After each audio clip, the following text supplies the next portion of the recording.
in Iran or ancient Persia who is committed to the eradication of the Jewish people. Right? These are ancient and modern, literally to the word. And so we're going to talk about anti-Semitism, support for Israel today, and we're here with CPAC, under CPAC's leadership to do this and to have this important conversation. With me here on the stage, we'll start at the end. We're honored to have with us Josh Mandel.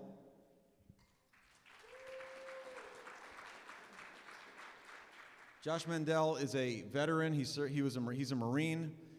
Former state treasurer of Ohio from 2011 until 2019, revolutionized the transparency of the state budget in Ohio. There is a website that he put up, which is still live, ohiocheckbook.com, which is really, truly a leader in, Ohio became a leader in transparency under his leadership. Josh is also a grandson of Holocaust survivors. Anti-Semitism is an important part of his public service, and he's actually running now for Senate in the great state of Ohio.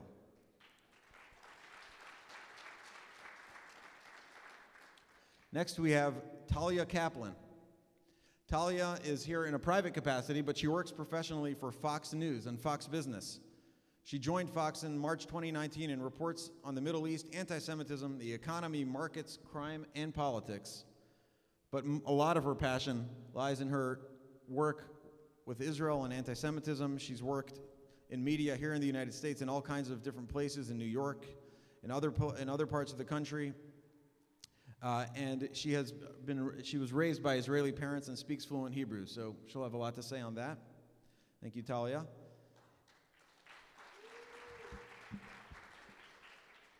And then finally, to my immediate right is Dr. Richard Kravatz.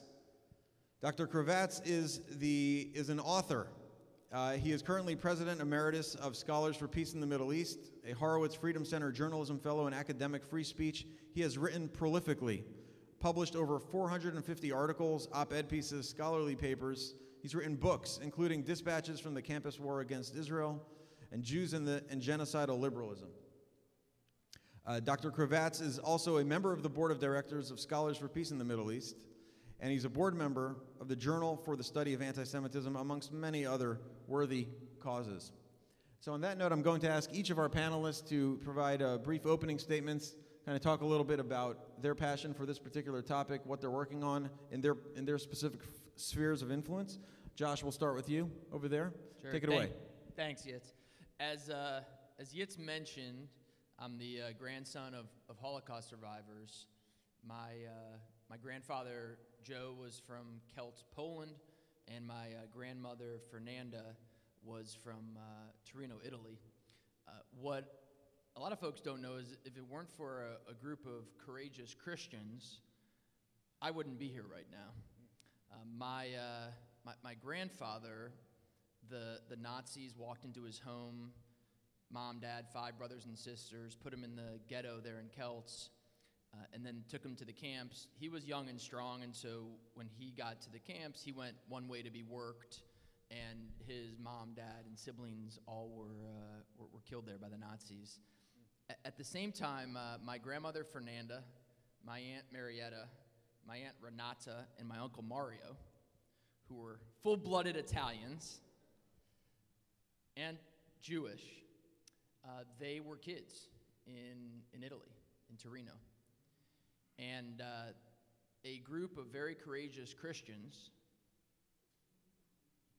in Torino said, we're not going to allow these kids to die at the hands of the Nazis. And they took in my grandmother and a lot of other Jewish kids in the community. And if you think about that level of courage, see, if the Nazis would have knocked on the door of those Christian families, they would have not only killed my grandmother, they would have killed the Christian families hiding them as well. And that story is branded inside of me, is stuck inside of me. And it's one of the reasons why, as the state treasurer of Ohio, as a legislator back there, and starting in a couple years as a United States senator, I will continue to be such a fervent fighter for religious liberty and be so grateful for evangelical Christians and others, Catholics and others throughout America and throughout the world who support the U.S.-Israel relationship. I grew up around a kitchen table that was very proudly American, very patriotic, and also very Zionistic. And when I was in college, I decided to pay back that debt for the U.S. military liberating Europe and decided to join the United States Marine Corps. Along the way, did a couple tours in Iraq. And one of the interesting things is when I was in the Marine Corps in a town called Al-Qaim, which is right where the Euphrates River meets the Iraq-Syria border, my cousin Mitch, who was in the IDF, was stationed in the Golan on the Israel-Syria border. So my father, Bruce, back in Cleveland, Ohio, would write letters with his brother, my uncle Doug, who lives in the Shomron in Israel, and they would say the cousins Mandel have the Syrians surrounded. So that was back in 2004. I did my second tour in 2007, 2008, and have been in and out of public service ever since. I was very grateful that CPAC and ACU invited me to speak on this panel because I think it's important that we as Americans recognize who are our friends and who are our enemies. And when it comes to Middle Eastern policy and foreign policy in general, that has to be the foundation. I was talking with a good friend of mine yesterday, and we were just talking about good versus evil. It was a friend named Mark Goldman, who's from Florida and who's here at CPAC. And we were talking about, the fact that what separates America from so many societies over time is monotheism and belief in God.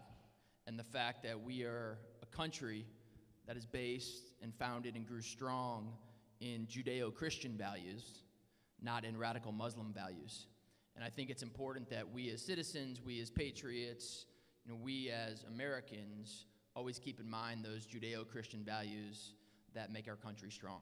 Thank you.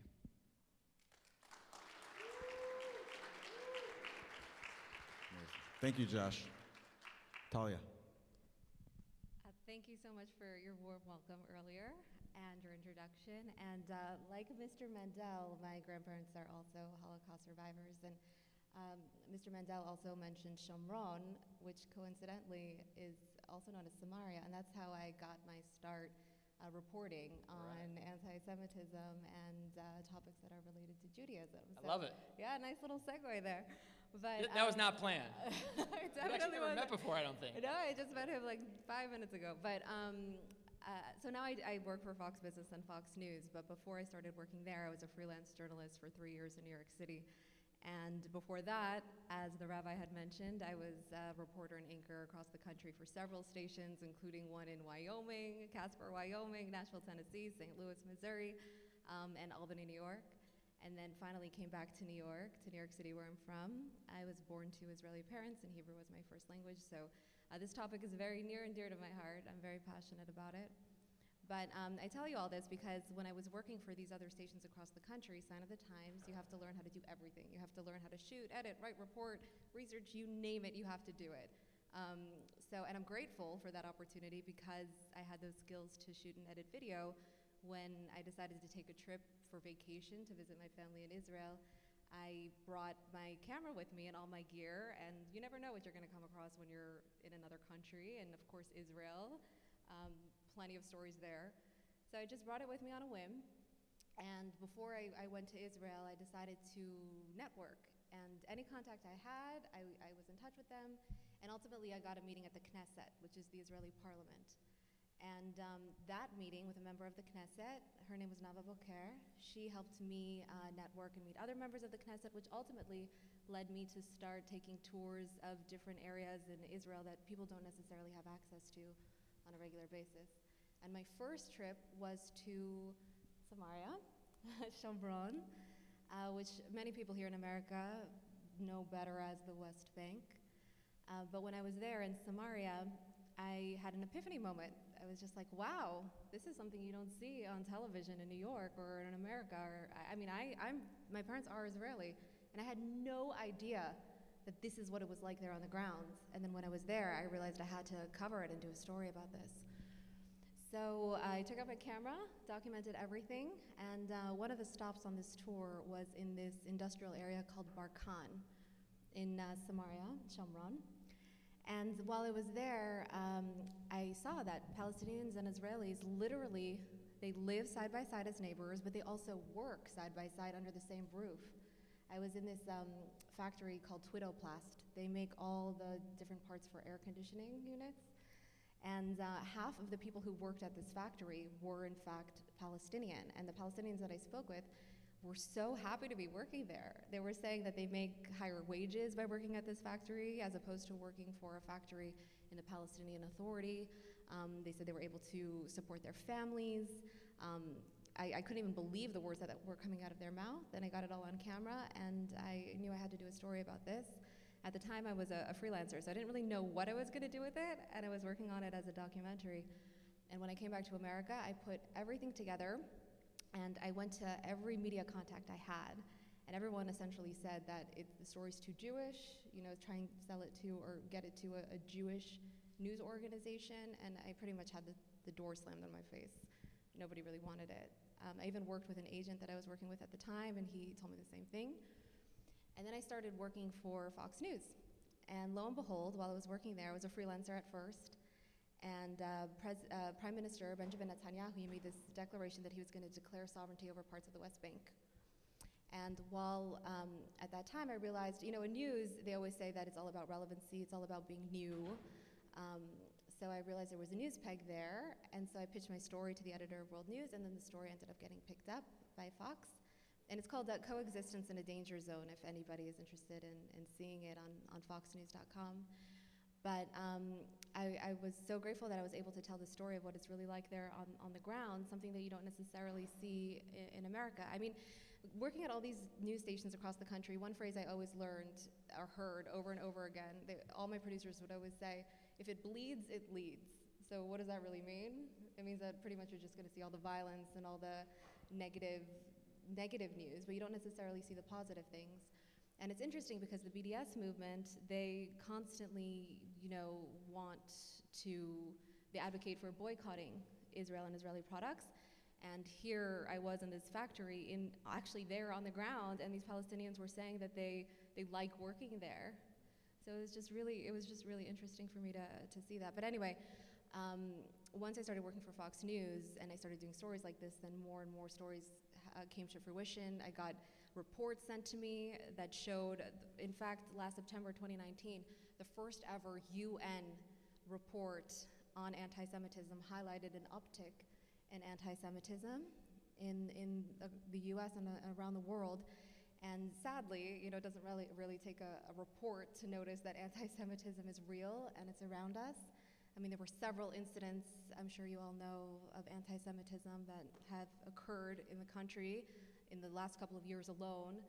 The Pittsburgh synagogue massacre, 6 months later in Poway, California, Passover, there was another shooting. I'm from New York. We had that Hanukkah stabbing in Muncie. A few weeks before that, in Jersey City, neighboring to New York City, there was that stabbing in the kosher market. So anti-Semitism is certainly around us, and it's real. And I think that information and just getting the word out about what's happening, awareness is key in hopefully fighting what's taking place in the country and around the world. Okay, thank you. Okay, Doc. Thank you for having me today. As you heard in the introduction, my focus is on campuses and the perception of Israel on campuses, which unfortunately differs radically from the reality of the facts on the ground of Israel and what's going on in that Western-style democracy in a sea of authoritarian regimes. I always start my talks about campus anti-Semitism, which is, of course, the new anti-Semitism because it focuses not on the Jew as a Jew, but on the Jew of nations, Israel, as a way of fomenting hatred, so that it's artfully disguised as criticism of Israeli policy, when in fact, in many instances, the hatred and loathing of Israel, the constant unrelenting libeling of the Jewish state, is a new form of anti-Semitism, which is focused obsessively on the predations of Israel and Israel alone, where no other country is judged as harshly, and particularly countries which have far worse human rights records than Israel does, for example. Many of you are familiar with the great British writer Melanie Phillips, and I used the title of her great book, The World Turned Upside Down, as a way of providing a theme for our discussion today. Because in the perception of Israel, in the reversal of the narrative about what Israel is and how it's perceived and what its role is in the world today, and particularly on campuses, the narrative has been turned upside down, where reality has been turned into a fiction created by those who have hijacked the brand of Israel and turned it into a pariah in the world community, when in fact, as we all know, it's a leader in venture capital, only second to America. It has a free press, an open society, a judiciary that's fair and impartial, a free press, and all of those other earmarks of democracies which are not common in the neighborhood where Israel exists. So what has happened on American campuses? Fueled by Middle Eastern studies departments, which have been hijacked by pseudo-scholars with a loathing and antipathy for Western values, who are anti-colonial, anti-Western, anti-American, and frequently anti-Semitic. The whole departments have been mobilized in this obsession with libeling, slandering, and reducing the legitimacy of the Jewish state. Student groups on campuses like Students for Justice in Palestine are relentless in their campaigns to push through student government resolutions to have boycotts against Israel, to have academic boycotts against Israel, to have petitions for universities to divest from companies that do business with Israel, and particularly with defense companies. So what's the objective there? The objective there is to strip Israel of its ability to defend itself from the many enemies it has that wish to do it destruction, and to eliminate the Jewish state altogether.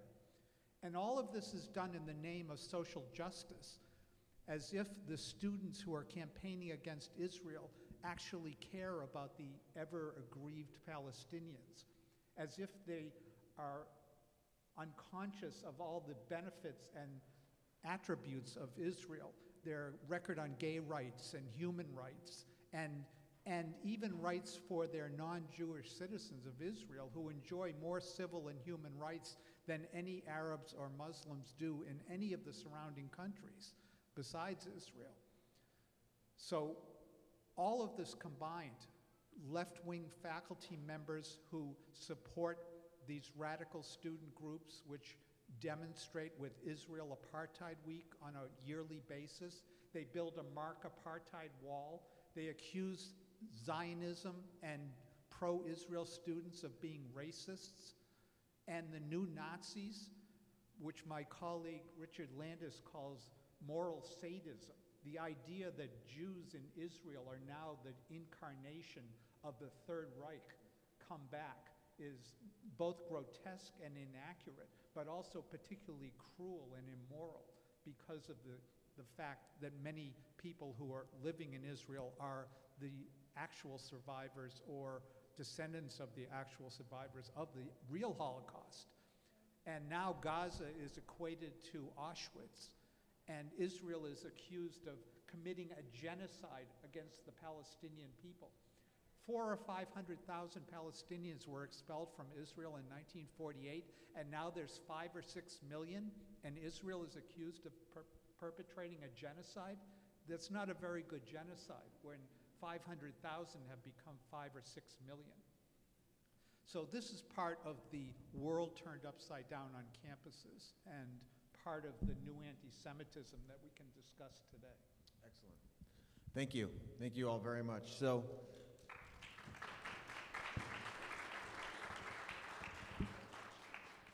CPAC is put on by the American Conservative Union. As far as I know, this is the only panel dealing with fighting for a specific country. Why are we having this conversation about one country in the world in this forum with the eyes of the world on us? Why do you feel that this has to be addressed? And I'll start with Josh, especially because I know you're hoping to be a senator, right? What answer do you have to that question? Why is it critical for all Americans, of all creeds, of all faiths, to understand this issue fully? I think a strong America is important for a strong Israel, and strong Israel is good for a strong America. As my colleague mentioned just now, talking about college campuses, the only country in the Middle East that looks like America is Israel. And, try in any other country in the Middle East to get up on a soapbox and say bad things about the government, they will disappear you. The only country in the Middle East where Arabs have a freedom of speech is the Jewish state of Israel. Think about that for a second. And so the history goes back not to 1948 with the founding of the modern state. The history goes back thousands of years.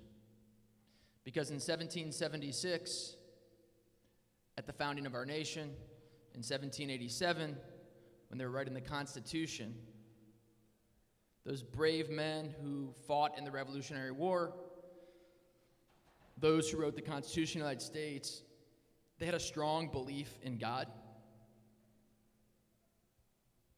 And they understood their heritage back to Abraham, Jacob, Sarah, Rebecca, Leah. They got it. And that's something that I believe today is actually missing in America. You know, there's a lot of folks on the left that'll have you believe that the United States is somehow based on a freedom from religion. But in fact, as we all know, it's based on a freedom of religion. And in my mind, that's what the framers and the founding fathers of our country had in mind, a nation where individuals could pray and be who they are, whether it's in school or in the workplace or at a conference like this, and that we protected those Judeo-Christian values. And so that's one of the reasons, to answer your question, Yitz, I think there's such a tight bond between the United States and Israel, because the founders, the framers of the United States, they understood that the foundation of our country was belief in God. Can I add something? Yeah, please. Yeah. Just an extension as to what you were saying. I love the fact that you said that this goes, further, years back, because when I was there on the ground in the area known as the West Bank, all the people, a question I'm sure a lot of you have, there are 2.8 million Palestinian Arabs living in this area and 400,000 Jewish residents in these 127 communities in the area known as the West Bank. And some of you likely heard these communities, they're often called settlements. I know that the Jewish people who live there do not like that term. They don't want to use that term. They say that they live in Jewish communities. But you might ask yourself, why? Why would these 400,000 Jewish people, why would they want to be immersed with, what's conceived to be violence, right? That was a question that I had in my mind when I was there.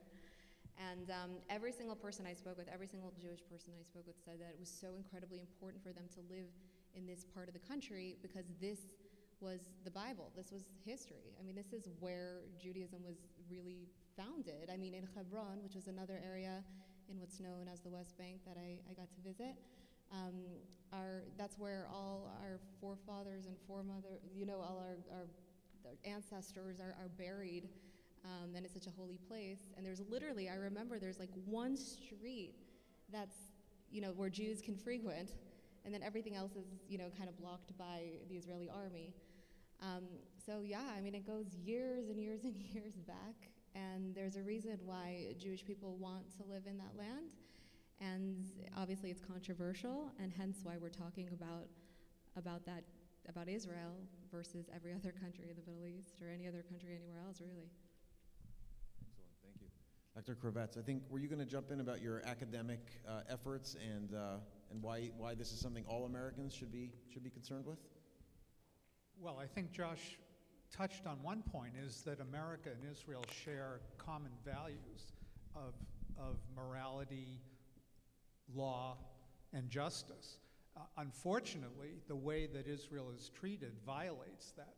And to stand up for Israel, particularly on American campuses, requires an enormous amount of bravery from pro-Israel students, because they're considered to be racists. As I told you, if you are for Zionism, if you support the Jewish state, you're considered to be a racist, because the Palestinian-Israeli conflict is defined as a racial conflict, when in fact race has nothing to do with it. And that's why the enemies of Israel label the security fence, which is 80% just fencing and 20% a wall, they call it an apartheid wall. Why do they do that? Because their vision and their narrative is that white Jews who showed up in the Holy Land after the Holocaust built a wall to separate white people from brown Arabs, as if it was about race and not about theology and tribal factions that go back thousands of years. So the commonality between America and Israel is based on our respect for law, our respect for justice. And when you have UNESCO, for example, trying to designate the Western Wall as a Muslim holy place, and where the UN is passing more resolutions condemning Israel than all other countries combined, Yemen, China, North Korea, all of the other predatory authoritarian regimes on earth, and Israel is the one that's critiqued the most in violation of rationality, common sense, and morality, then you see that there's a problem. But brave Americans and Americans who stand for justice know that Israel is our greatest friend in an area where we have no true allies, and we share such common values, irrespective of your love of Judaism and heritage and faith and the Bible, but just because of what it represents and what it's become. Excellent, thank you. Thank you. We're getting the signal that we only have roughly 5 more minutes to this panel. Less than that. More than that. Less than 5. Couple minutes. 2 minutes. Excellent. Thank you. They didn't teach me the hand signals in advance, so. So in closing, I'd love to hear from each one of you kind of represents a different sphere. We have academia, we have media, we have politics. We have people in this room and we have people watching who are activists. They want to know, what can we do? We hear what you're saying. Israel is important. Combating anti-Semitism is important. This is something for us to do as Americans. What is it, practical advice that you can give these individual activists for what they can do? And Dr. Cravatts, will start with you and conclude, and we'll move our way over to Josh and close things out. Well, on campuses, we have an enormous problem in that university administrators are very disinclined to control, modify, or critique minority groups, Muslims, black students, gay students, Latino students, and others who are frequently the enemies of Israel on those respective campuses. So they have to tread a fine line. And Jews on campuses are not perceived to be a member of a minority group. Jews are considered to be white people on campuses now. They're not a minority. They're not seen to be marginalized or unprivileged. So they're treated differently. We have taken steps, for example, at the Brandeis Center for Human Rights Under the Law, on whose board I sit. We take legal steps to make universities do the right thing, because many times they're in violation of Title VI of the Civil Rights Act. by letting a hostile climate towards Jewish students exist on their campuses. And if they don't correct those, they could be subject to losing federal funds and being punished in other ways by outside agencies. So, and parents can help by defunding and not sending their kids to universities, not giving money to universities that allow these kinds of situations to exist. So that's a practical way of approaching it. I'll make it quick because I know we're running out of time, but just an extension of what you were saying, I will say that last year I was at another conference at the IAC. I was covering the IAC conference in Hollywood, Florida, and I kid you not, every single student I spoke with, not one of them told me they were not subjected to anti-Semitism or what they deemed to be anti-Semitism on college campuses, which was really disheartening. They told me they're scared to speak out or say anything because sometimes it gets violent, and sometimes the administrations don't necessarily listen to their concerns. I did do a story recently about the Department of Education probing alleged anti-Semitism at NYU after a student there, who is the president of a Jewish group, was subjected to anti-Semitism.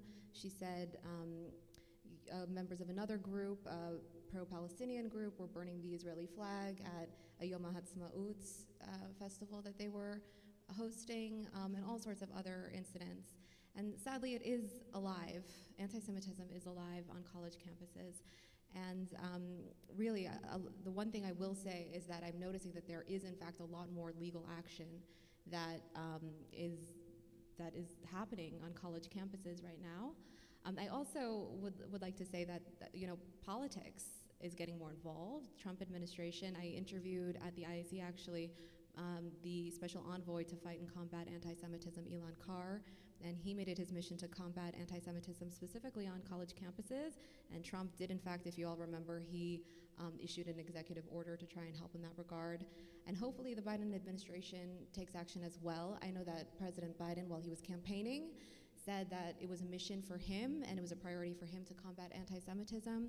And recently there was a bipartisan letter that was sent to him by 53 members of Congress who were advocating for swift action so that he too would delegate a special envoy. I think they call it now an ambassador to fight anti-Semitism. So hopefully that will help as well. Excellent, thank you. Yeah, I'd say one of the most important things to support the U.S.-Israel relationship is making sure that Christians and Jews continue to work in tandem and in partnership.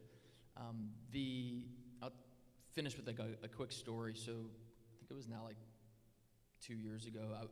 My cousin Jill, who used to live in Cleveland, she's moved to Israel, and she has a lot of kids, and her oldest son, Matam, was having bar mitzvah, and so I went over there.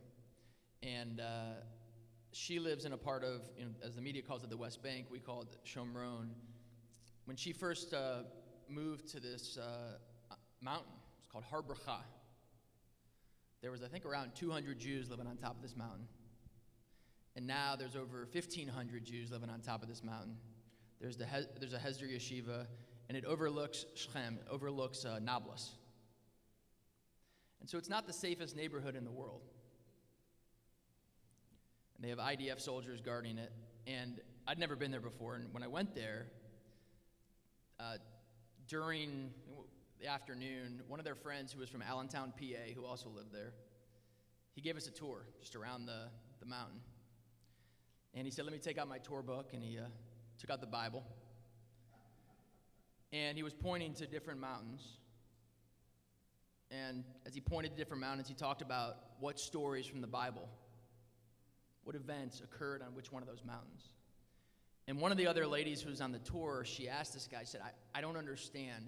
How can you put your family in such danger to live on top of this mountain that's Nablus is at the bottom of the mountain and you're surrounded by Palestinians everywhere?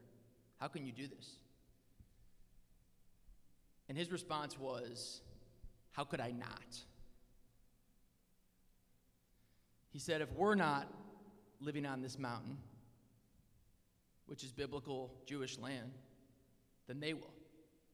And we have a responsibility. And then he pointed to a vineyard on the side of the mountain. And he said, you see those people working out there, do you know who they are? I said, no. He said, those are Christians from the United States of America. So think about the beauty of this. These Jews living on top of this mountain with biblical, historical significance. And Christians, devout Christians, men and women of faith from the United States, all year round, come to Har Bracha to volunteer for weeks on end to work in this vineyard. And in my mind, that's the type of cooperation, arms locked, we need to continue as Christians and Jews, and really as Americans first, to advance a strong and even stronger U.S.-Israel relationship. Thank you. Excellent. Thank you. Thank you very much for participating. Thank you to our panelists. Appreciated all of your insights. And everyone should have a wonderful remainder of your afternoon. Thank you.